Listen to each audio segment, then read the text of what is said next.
Olá pessoal, tudo bem? Então, a aula de hoje é a terceira parte da aula 2, que é sobre filósofos antigos, certo?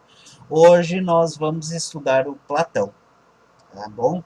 É, a filosofia platônica é um tanto quanto extensa, né? Então, para que caiba dentro, né, desse padrão de vídeos de 15 minutos, eu preciso ser bastante breve, mas peço para vocês que façam perguntas, participem da aula de amanhã, né? E, enfim, qualquer dúvida, entre em contato, tá bom? Bem, Platão viveu entre 427 e 347 a.C., mais ou menos na mesma época do Sócrates, tá? Ele foi discípulo do Sócrates, a quem, né, considerava o mais sábio, mais justo dos homens, né?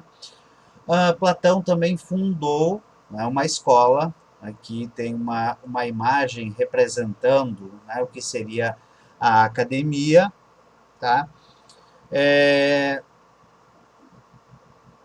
a imagem mostra, né, Platão e outros filósofos nessa ao ar livre, né, conversando entre jardins, porque esse era realmente o costume, né, de se conversar, né, filosofar num lugar, num espaço como uma roda de conversa, né, é, ou então caminhando, porque assim acreditavam eles, né, é possível exercitar ao mesmo tempo o corpo e a mente, tá? O que faz sentido, né? É, a filosofia do Platão influenciou muito, né, toda a filosofia ocidental. Então é importante prestar atenção nele, né, e sempre que for necessário a gente volta ao Platão. Tá?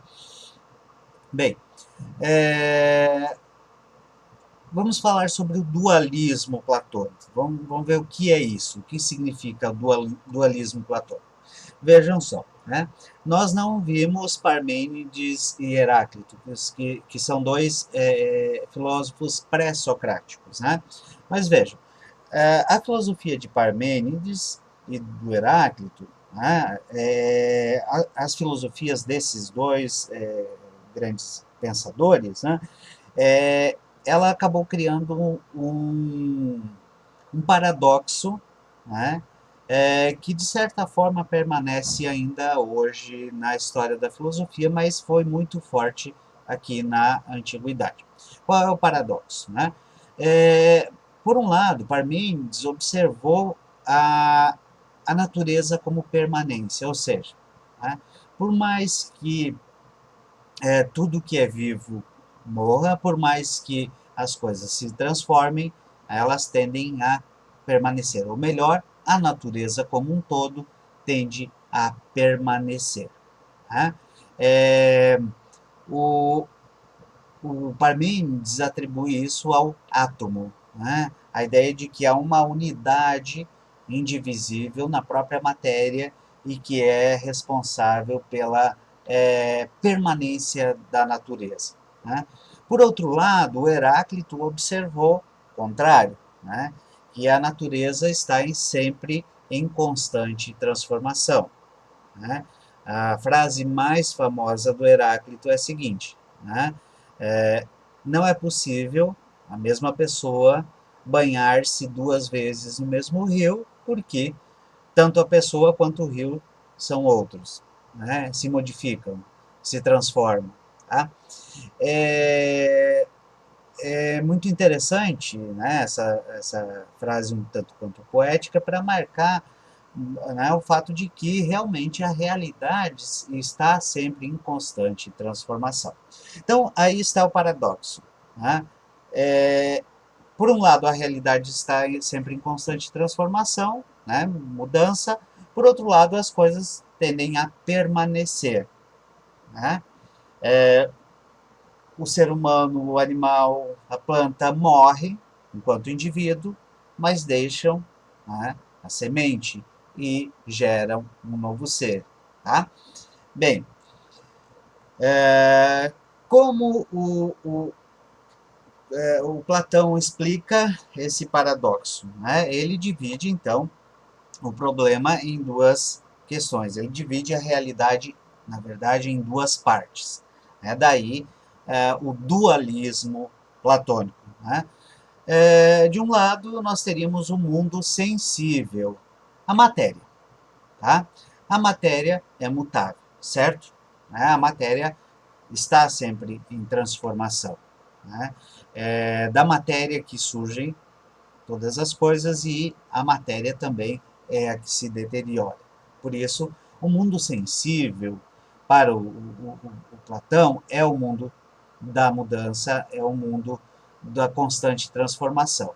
Tá? O mundo inteligível é o mundo das ideias, né? O mundo é, da permanência. Tá? Por mais que, né, a matéria se transforme, a ideia tende a continuar sempre a mesma. Daí que o Platão admirava, por exemplo, a matemática, porque a matemática trabalha basicamente com ideias, né? Com ideias tais que elas permanecem sempre exatamente como são. Por isso são sempre verdadeiras, certo? Um triângulo, né, enquanto ideia, né, e mesmo quando desenhado, né, ele tem sempre as mesmas propriedades, ou então ele deixa de ser um triângulo. Tá? Então vejam bem, o mundo das ideias, né, para o Platão, tem uma importância fundamental para o conhecimento. Fundamental por quê? Porque é a partir do conhecimento da ideia, né, a partir do conhecimento dos conceitos, a partir do conhecimento, né, através da linguagem, né, nos seus diversos níveis, é que a gente consegue compreender a essência, né, o verdadeiro, aquilo que permanece na realidade. A transformação também, claro, o conhecimento ele é responsável por várias transformações na realidade, é óbvio, mas a, a mudança permanente que existe na natureza, ela não gera conhecimento para o Platão, por quê? Justamente porque ela não pode ser definida, porque ela não pode ser conceituada. Né? Enquanto que aquilo que permanece pode ser definido, conceituado, estudado. Né? Todas as ideias, né, imutáveis, permanentes, derivam para o Platão da ideia do bem. Então vejam só, um conceito, na verdade, usado na ética, que é o conceito do bem, é utilizado por Platão, né, para falar da unidade entre todas as ideias. Tá? Aqui um esqueminha, né, da relação entre ideias eternas, o mundo das ideias, seria o topo da pirâmide, e a multiplicidade das coisas, tá? Certo? Há mais coisas aqui para ler, né? Não vou explicar tintim por tintim, senão não dá tempo, né, gente?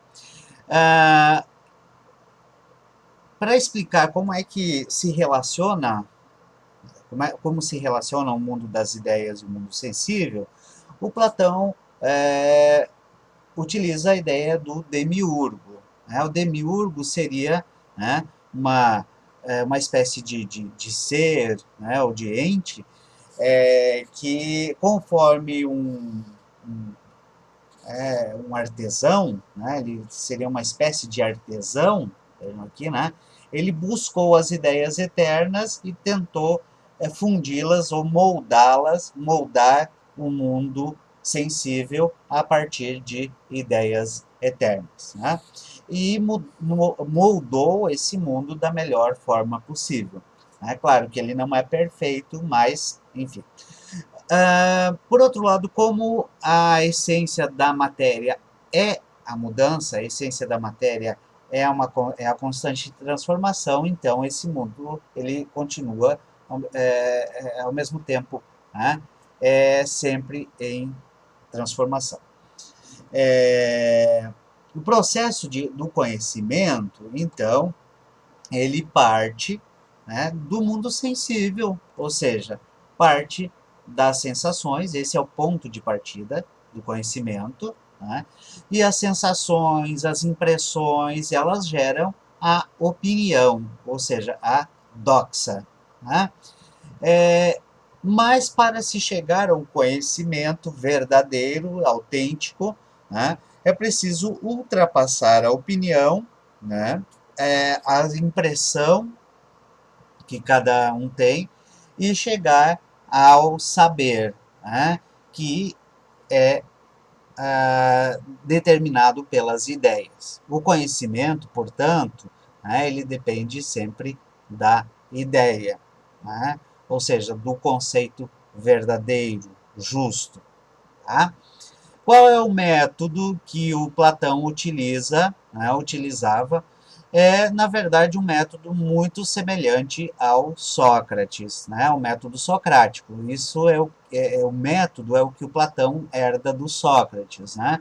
Basicamente, né, a contraposição de opiniões e a dialética, né, sempre a tentativa de superar as opiniões, né, e atingir o conceito ou a ideia, né, como uma, digamos assim, a ideia como algo permanente e que pode ser, digamos, utilizado por todos, né? Chegar ao consenso das opiniões, que seria, né, a superação das ideias, né, particulares, né, e, portanto, mutáveis, né, a superação dessas ideias e a instauração, né, o conhecimento, né, das ideias eternas, digamos assim. Né? Bem, o Platão sempre utilizou de alegorias, né? Ele utiliza muito histórias, né? Para demonstrar, para exemplificar um pouco da sua filosofia. Né?